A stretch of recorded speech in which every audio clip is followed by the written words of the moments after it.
LeBron James teased his retirement this week. Turned out to be an ad. Internet lost its mind. LeBron's actually getting sued. We're going to break down the tease, the build-up, the reaction, and why it's awesome despite the fallout that they pulled this thing off.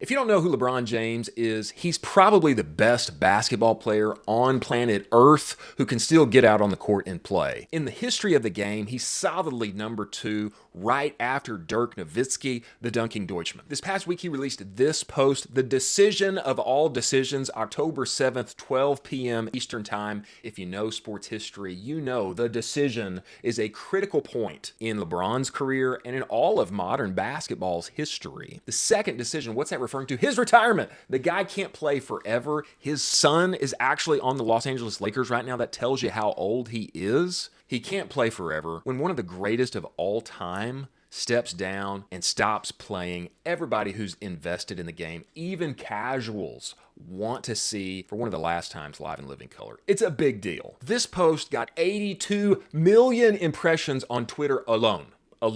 That's not including Instagram, that's not including Facebook, or that's not including all the articles that were written and the additional posts that were made about LeBron's announcement here. This single tweet got 82 million impressions.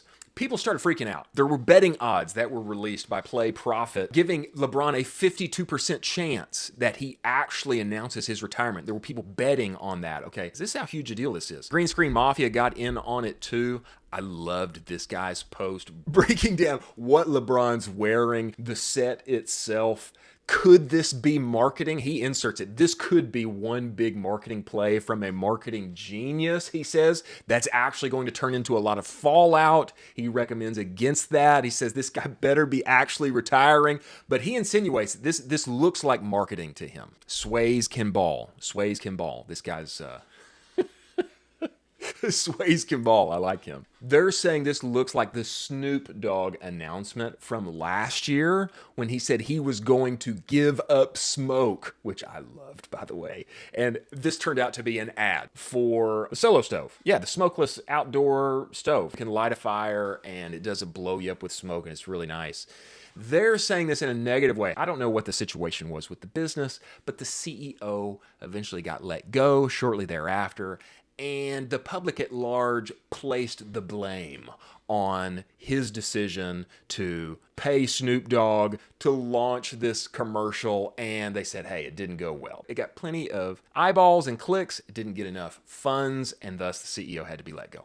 I don't really buy that, but I'll tell you why I still think this was a great decision later. Oh yeah, and I forgot to tell you guys, the ticket prices for Laker home games went through the roof. The last home game, the cheapest seat went from $85 to $445. You want to talk about people reacting and buying tickets and moving markets, okay? When LeBron tweets that there's a decision coming up, markets get moved, okay? Then we get to the debut. This is it here. It's much like LeBron's decision announcements before, but as you'll see, this time instead of making a decision to go to a new team or to retire, as he intimated, he's crowning Hennessy, a specific kind of Hennessy. I've never heard of it before, but he's crowning this Hennessy as where he's taking his talents. The more I watch this commercial, the more that I love it. You can imagine what's happening in the comment section right now, though, and I'm going to show you. I really loved this one.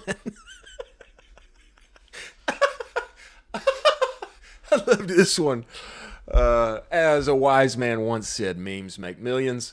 LeBron here, instead of going retirement, he's going Hennessy. He had to take that off ramp. Had to go Hennessy. This one's pretty good here from KingLouis.eth. Was sober for 3 months. Then I see this ad and suddenly I'm holding a glass again. What I would say is most surprising is that LeBron's actually getting sued. There are 2 fans. There is a fan who bought 2 tickets to see the Lakers versus the Cavs. When the decision was revealed to be an ad, the tickets lost almost all of their value. He is suing LeBron right now for $865, a grand total of $865. You know, hey, people got upset. They got their hopes up. Everybody got excited. Now they're disappointed. There's fallout. Here's the question. Was this worth it? Was it a good move? Was it a bad move? The answer is it's awesome. It's awesome. Regardless of what happens in the comments, regardless if LeBron gets sued for $800, this is incredible advertising. It's incredible marketing. And I'm going to tell you why. Number one, it's LeBron.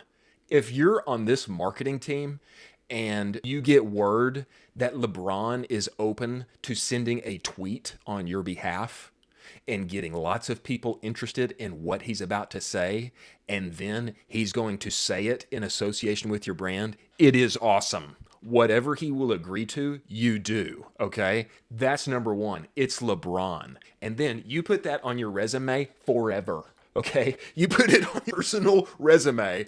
I headed up, was associated with, did something in relation to the campaign that LeBron James was involved in, and then you screenshot it and you save it and propagate it forever. Okay, that's number one. It's LeBron. If you can get LeBron involved in what you're doing, you do it. Number two, a single tweet from LeBron got 82 million impressions on a single platform, okay? That's not counting all the articles that were written. That's not counting all the duet posts. That's not counting all the retweets. That's not counting the green screen mafia commentary, okay? A single tweet got 82 million impressions, which I'm sure they paid for. But what do you think those CPMs were? Do you think they were worth it?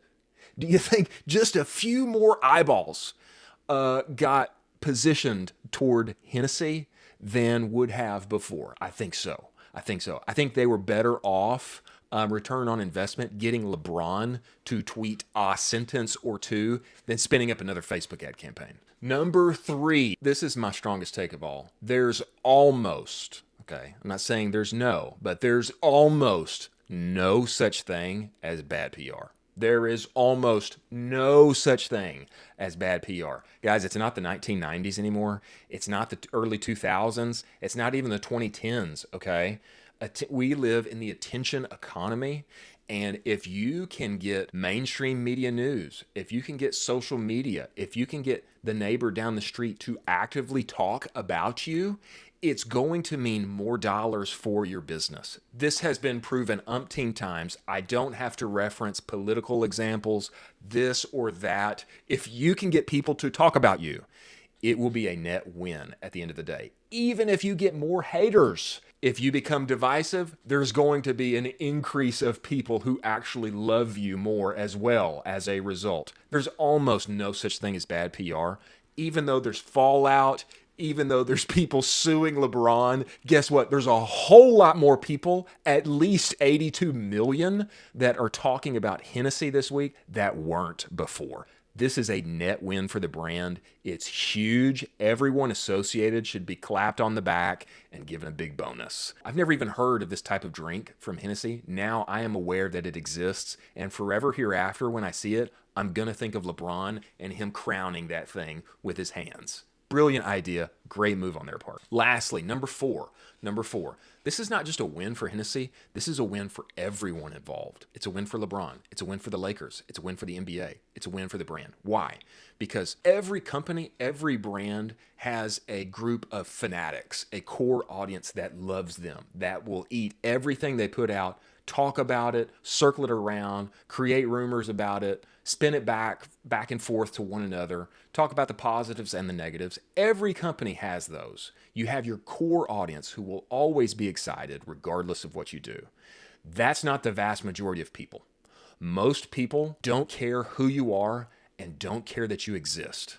Now, within that subset of people who really don't care, there is a smaller group called casuals. They might care a little bit if you give them a reason to care. I never watch the NBA. The only time that I watch the NBA is basically when the Dallas Mavericks are in the playoffs. That's the only time I'll watch it. I am a casual for sure. But when I hear, and when tons of other Americans hear, and other largely uninvolved people all over the earth hear that LeBron James is retiring, guess what? They sit up, they lean forward, and they tune in. This campaign took people from uninterested to interested. They moved casuals into concentrated. We live in the attention economy. If you can move people down your funnel into the core of your audience and engage them even for a short period of time into what you're doing, it is a win.